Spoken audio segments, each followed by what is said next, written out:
Yo, let's see. No one is on as far as I can tell. Either way, I know a lot of you watch this afterwards because I always hear you guys watch the replays. So anyway, I will get started. There's not a lot of questions, so this might actually be pretty quick. And you'll notice I've done a few of these. This is the first time I'm outside because it's very inauthentic when I'm inside, because those that know me know that I do not like to be inside. I'm always outside. All right, so let's get started. First question is from, it says here, name of submitter is Keisha and Jazz, last name Fox. And that question is, most small businesses are not in a situation to throw $2,500 to $12,500 a day at advertising. So we live vicariously through those of you who can afford it, with the hopes that one day we will have the resources. Until then, we are bootstrapping it. Based on your work and time spent with creative agencies to get your brand to where it is now, please share critical advertising campaign elements and strategies implemented along the way that you believe have been key to the success of your advertising efforts. Okay, so the fact that you cannot afford right now to pay for this and hire these agencies just means that you're going to be doing it yourself. The interesting thing is that I found that most agencies we've hired in the past have not done things that great. A lot of it, in my opinion, I've said this over and over, is smoke and mirrors, and they're selling us snake oil. It's very hard to see what's really happening, and if you can attribute results to their efforts, or is it to something else. So be happy that you can't afford it right now, believe it or not, as counterintuitive as that may sound, because you're going to dig in and do things yourself. And once you get a little bit of money and you want to try it, go ahead and try having them have a crack at it and see if they can beat what you're doing. I can tell you this thing. We have overseas folks that work for us. I wouldn't call them a marketing company. They're really in-house. They've been on retainer for 7 years, and they do a lot of our things. Well, for a while, we hired an agency out of New York, and this is what they do. They were really good in one of our niche areas that we have businesses in, and we were promised the world. Well, none of that happened, and we had our guys, our internal guys, which are outsourced, but still, it's almost like they're part of our team internally.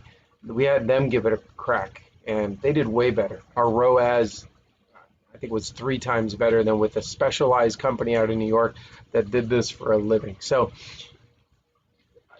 you know, as far as what works, I'll tell you the things that have worked for us, and everybody's story is unique, and there's takeaways on how to do things that might work because someone told you a story and you can get something out of that, and I could tell you a different story and you can get something out of that. We built our brands initially by being in the wholesale business. We would wholesale and sell to stores, and that started creating brand awareness.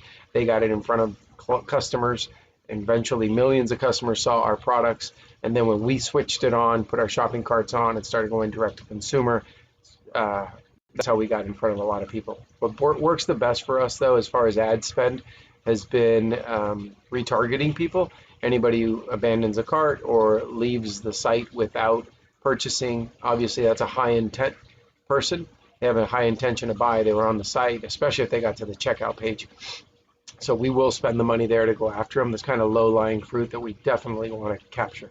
So I hope that helps. The more specific these questions can be, obviously, the more I can try to share a story of something I've done in my last 20 or 25 years that you could relate to. So it's kind of hard to just throw it out there. But if I know a little bit more detail, I would be able to maybe have a little bit more direction there. So I apologize. Sometimes I can't answer in too much detail because I'd just be speculating on exactly what you mean or what your needs are. These are very specific. Think about it. There's no like one way to do things. So the more you can share information more directly, that would help. Okay, another question, same folks, Keisha and Jazz, last name Fox. I want to send a testimonial request email to past customers. I'd like to segment by product purchase, asking specifically how the product is working / making a difference for them, then repurpose feedback in marketing efforts and on our site. I want to make sure I can use any info and photos they submit. To that end, I plan to include a question asking if I can use their submissions in this way. By the way, I don't think you have to ask a question for that. Why complicate matters and scare people away? Why not just say we will use your answers in this way, and that way You've already said it, and if they want to answer it, they do, they don't. Otherwise, they're going to answer it, and then at the end say, no, you can't use my information. Just say, we will be using it for that, or we may use it for that. Let's see. And then furthermore, any tips on how to ensure my customers engage with the email? Should I send a prep email first, stating a testimonial request is coming, and ask them if they want to participate, or should I just send it with no warning? What other information should I include to ensure they understand the importance of the information? Should I include a deadline? Well, all of this is serving you. I don't know what any of this does for the customer. So you're trying to convince the customer of something. What are you going to do for them? Offer them that you're going to put them in the running for a free gift. And as far as warning them before you sending them a question or sending them an email telling them you're going to be sending them an email, absolutely not. That sounds crazy to me. It's like you're going to ask somebody to marry you, and you're going to tell them the week before, hey, I will be asking you. Just ask them the question. It's not that big a deal. You're just sending a survey. I get surveys every day. If somebody told me, hey, be on the lookout, we're going to be sending you an email that's going to be a survey, that's not too big of a deal. Just ask the question.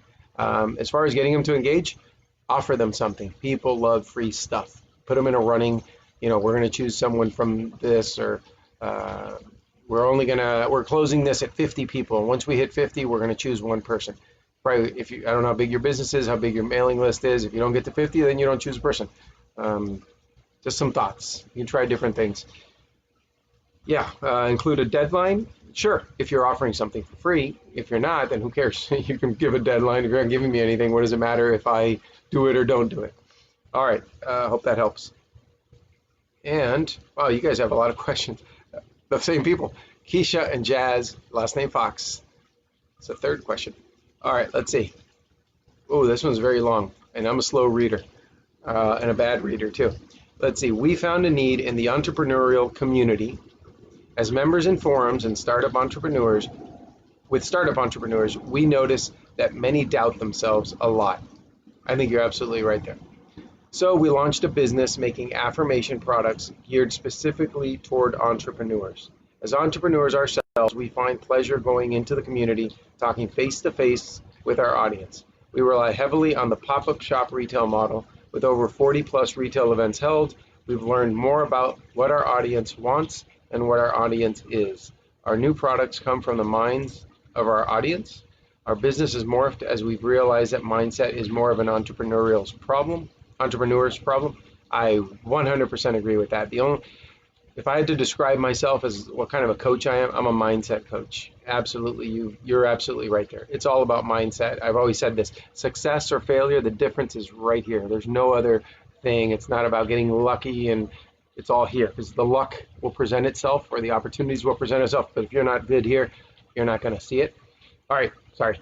So now our experience in retail locations cater to entrepreneurial spirits and the career person. AO is big about getting out there and selling, and that's absolutely right. I see that here a lot.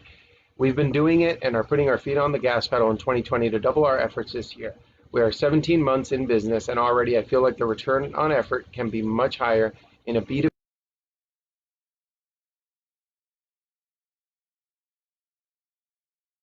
B2C, business to consumer model. We can reach more people and grow our business that way. Now I'm feeling overwhelmed and a little stuck because I know it's a better model for the reach of our business. Any advice for ways to fully assess what my guts tell me in making the switch? What process would you take to assess if we're ready for a B2B model? Wow. It's a long question, but to be honest, again, that's not a, you can go a million directions with this. This doesn't really tell me, number one, what you're selling, and you didn't really give any examples of, well, if we go to B2B, we could do this, and if we go B2C, we could do this. That's, again, I'm sure you have something great on your hands, Keisha and Jazz, but these questions aren't very direct, unfortunately. I need to understand a little bit more about what it is you do, how you're going to reach these people. It's kind of like, when an employee comes to me with a problem, I kind of want to have them provide me some scenarios and say, well, here's the way we could go this way. I thought about this way. And then, man, that makes it a lot easier for me to answer, which, by the way, face to face, I always say, what would you do? What do you think about this? And I try not to just spit out an answer. This is tough. You are doing B2C, but you want to go B2B. As far as growing a business faster, it depends. I grew my business originally by going B2B and leveraging all these stores who were selling my items, gave them a great price, made sure they made money, and they minimum keystoned our products. Meaning, if I sold it to them for 7, I wanted them to at least sell it for 14 because I knew that was a competitive price, but hopefully they could sell it for more. And what that means is, if they're offering 20 brands, but my brand is the most profitable brand for them, then guess what? They're going to put it front and center. They're going to advertise it more. They're going to make sure they sell more of my brand. And then ultimately I won because of that. They got me in front of customers and I got brand recognition. But I made a mistake, I think, and ultimately, obviously, it worked out for me because we're now direct to consumer, which is better for cash flow, better for owning and controlling the client. Because those are the downsides. If you stay B2B, if you go B2B and you stay that route, you're not going to own customers. So I think a good combination is having stores sell your products and be out here pushing you and let them make money, even if you don't make a lot on that. That's a marketing ploy. You make money off the residue that comes over to your website. So when we sell products in the clothing space in my clothing companies, everything has our website on it, the packaging, the hang tag that has the barcode on it, even the care label inside on the size where you flip it around, it says wash in cold water, blah, blah, blah. It has our website on it. So you could have bought it from ABC Company, who's a great customer of mine, has been selling products for me and bought millions of dollars over the years. But you're probably going to just look up the website the next time around and you'll buy directly from us. So I don't know exactly what your business is, and so I can't give any direct ideas on that, but consider that model where you can do both. So let's see the next question. I only see a couple more questions here, so this will end pretty quick unless any more questions go on here or on the screen there. And the next one's from my friend Edward Morgan in New Zealand. Let's see, I'll try to read. He says, as you know, I have a New Zealand-based e-commerce operation. Sales are 90% domestic, and I would like to make more international sales. Absolutely, Edward. New Zealand is a very small country, so if 90% of your sales are there and you're doing okay, imagine what you could do opening up the rest of the world, namely Australia, Europe, United States. Okay, I was planning to start selling on Amazon in the US and Australia to begin with. The alternative would be to establish a standalone site in one or both of these countries and use a fulfillment service for my orders from a warehouse based in these countries too.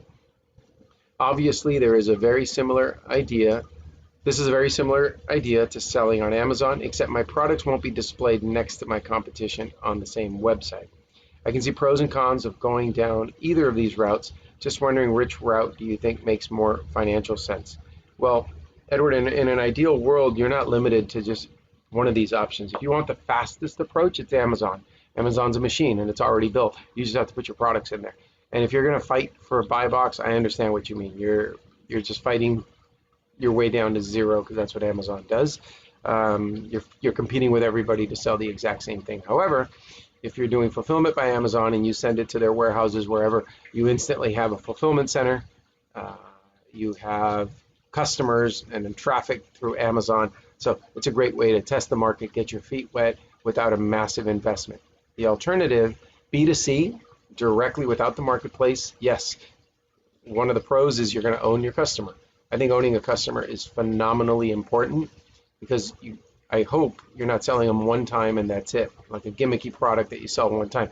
If you have a product that just keeps needing replenishment over the years, or you plan to add additional periphery items that go with that first item, then it's fantastic to own the customer. But you do have to set up a distribution center or a third-party fulfillment company. Take a look and see what you find in the US. We do fulfillment for a few companies. We might be able to offer you that here in North America. The only problem is it does have to be a good amount of volume, and that's what a lot of these are going to require, that there is volume. Especially, I believe, if I'm not mistaken, your products are very small. They don't take up a lot of room, which is fantastic. However, volume does need to be there in order to justify it for that fulfillment center, because they do want to make money. They want to make it, like in our case, we don't make it off the rent. We don't really care to just rent out space. That's not exciting for anybody.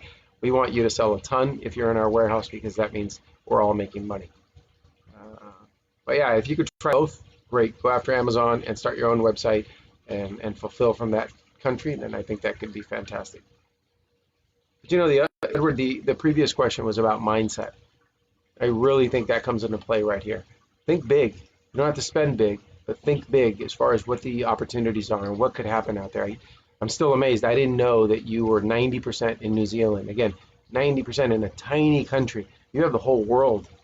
You might be able to 100x your business. If you've got a good product and you could just reach more customers, imagine what that could do for your total sales and your profitability. Okay, next question happens to be from Edward as well. Let's see, and he says, I have a picking/packing assistant who makes errors on occasion, and I believe this is due to her dyslexia.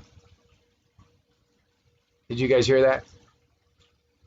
So I've run warehouses for about 15 years. Before that, I've always picked orders and packed when I started my business. Dyslexia is like the number one thing you can't have on a person who does picking and packing, but I will continue the question.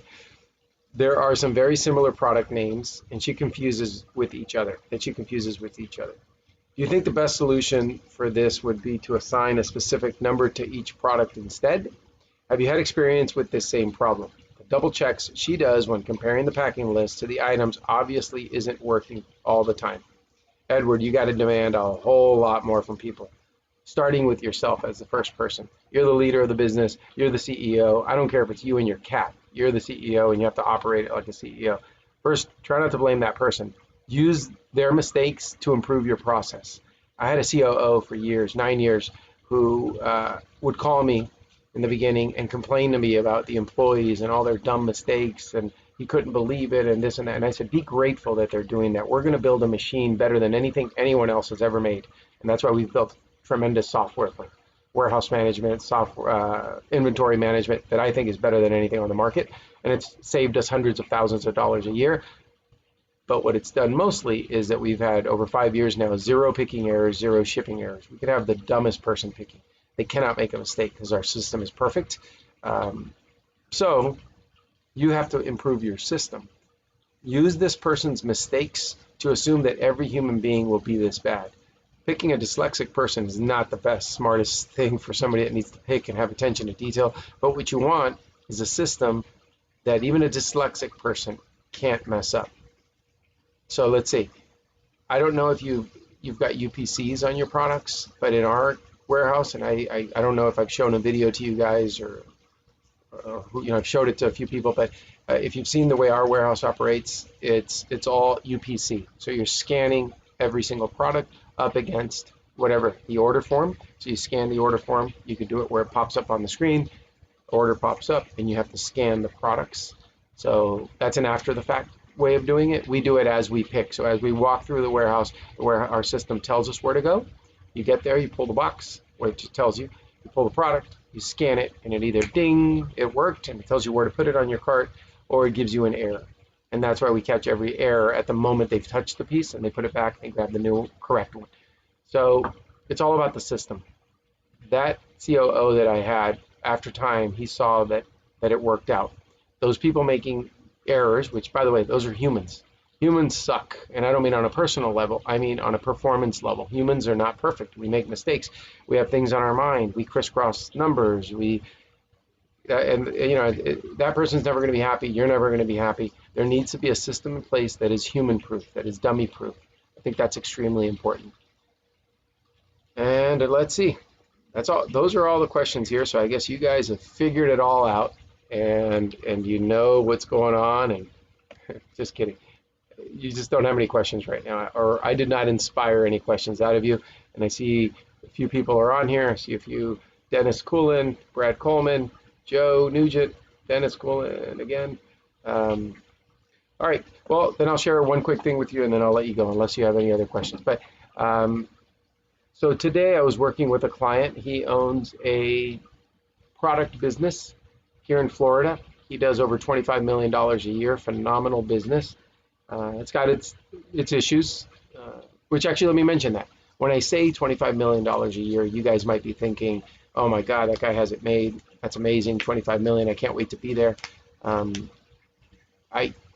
I know businesses, mine included, who actually don't do that much in top line revenue, but make a whole lot more in net profit, in EBITDA. So it's not always what it looks like on the outside. They say, and I say this often, that top line revenue is vanity, net profit is sanity, but cash is king. So cash is phenomenal. It's always important to have, but really, but the sanity comes from making profits and having that bottom line grow. Some people get excited about top line revenue. I personally do not. It just means more work and more stress. I just care about how much you make at the bottom. Anyway, in our call today, lasted about an hour and 5 minutes maybe, a big part of the focus turned into time management. So I'll share that with you.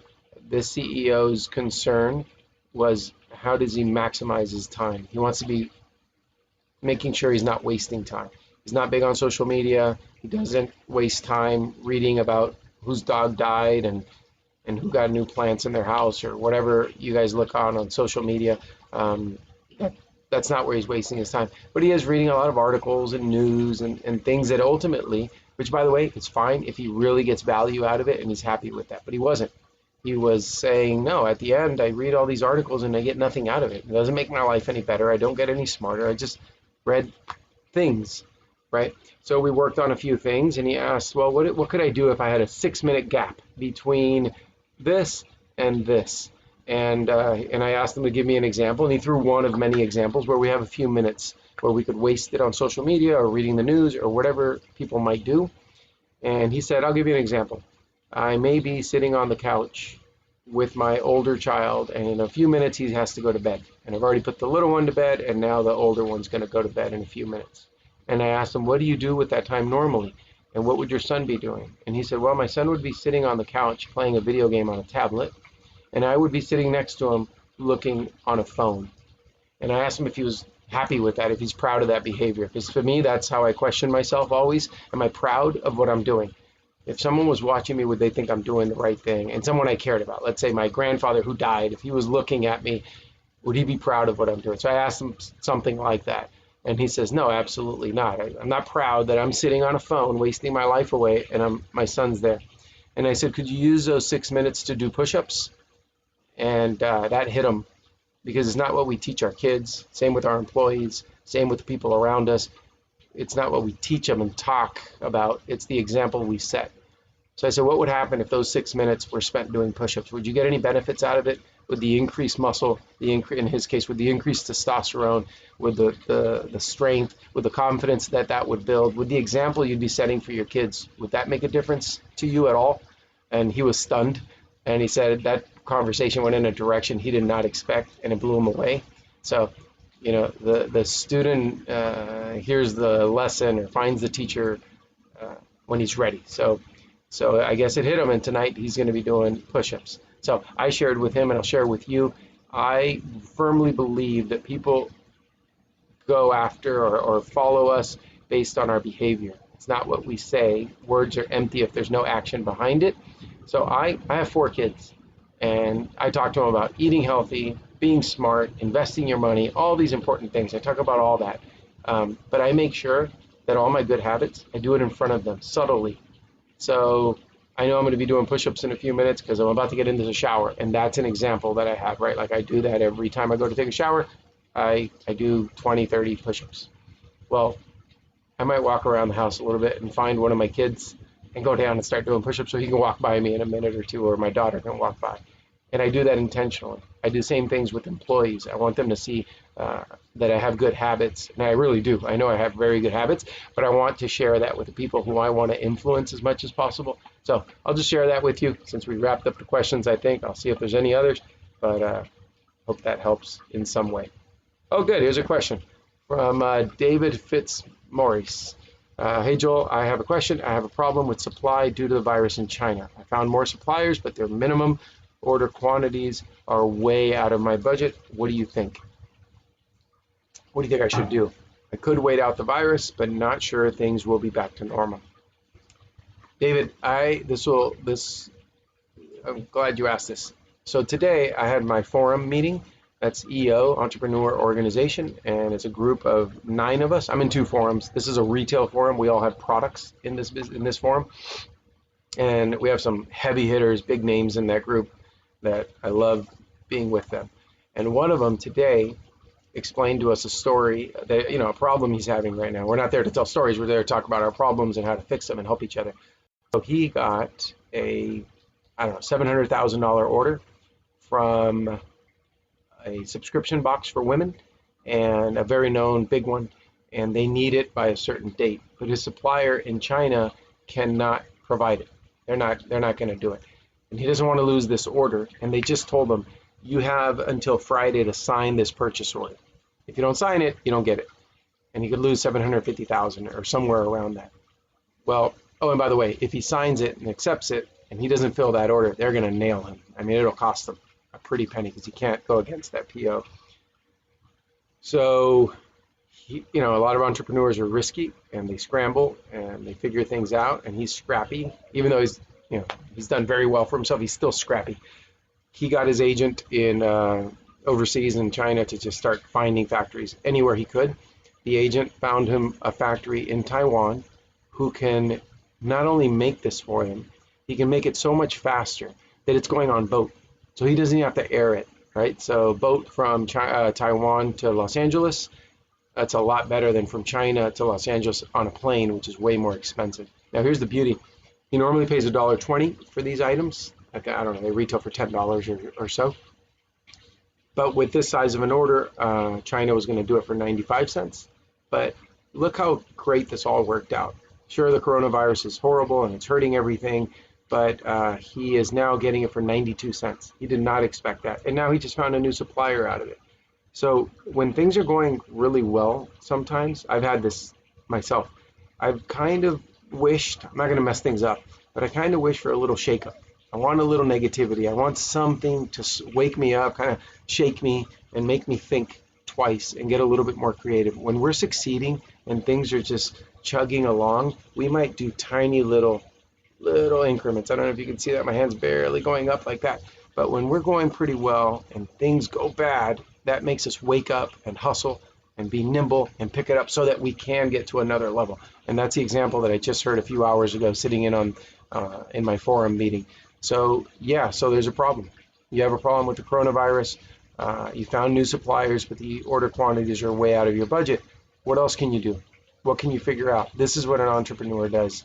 This is what a CEO does. If you think this is a problem, wait till you get to 10 million. Wait till you get to 20 million. This is a problem you will laugh about later. So don't get caught up in this problem. I know it seems like the most overwhelming thing right now. I promise you there is a solution. There have been much bigger problems in my life and my business, and I've gotten through them, and I have a lot of friends with huge issues. In fact, in my next forum meeting, one of the topics we're going to talk about is, when did you get caught in a situation where your back was up against the wall and you didn't know what to do and it looked like the end of the world, and you came out of it and it actually came out better? I have multiple examples like that. So you're going to be okay.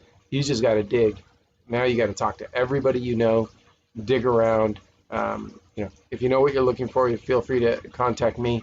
I don't manufacture much in China. Most of my stuff's in South America, but I can put you in touch and see if we can get you lower minimums through our factory or anywhere else. And I have other factories I can put you in touch with in South America. Price is not as low. However, there's no import tariffs, at least into the United States. I don't know where you are. And the quantities are lower normally than China. All right, let's see. Yeah, you're welcome, David. I saw your comment there. All right, guys, that's it. I sometimes wish this was like voice, because I know you guys would probably be more likely to ask questions or follow up on what I said. But anyway, thanks for joining me. We're in my backyard. I don't know where you guys are located, but it's winter time. It was about 83 degrees Fahrenheit. I don't know what that is, Celsius, maybe 28, I'm guessing, 29, something like that. Beautiful day here in South Florida, so I figured I'd be outside because I hate being inside at all times. All right, guys, have a great evening. Thanks for joining me, and I will see you. And for those of you that are going to two things that AO is putting on, I'm going to both of those. One is in April, Sean's sales seminar. I will be there and speaking, and as well as a bunch of the other coaches and a lot of members are going to be there. So I look forward to seeing you there. And the other one is the South Florida meetup. That just a few of us are getting together here in South Florida. Joe Nugent has been instrumental in putting that together, and we're looking forward to doing that real soon. All right, guys, have a good evening. Bye-bye.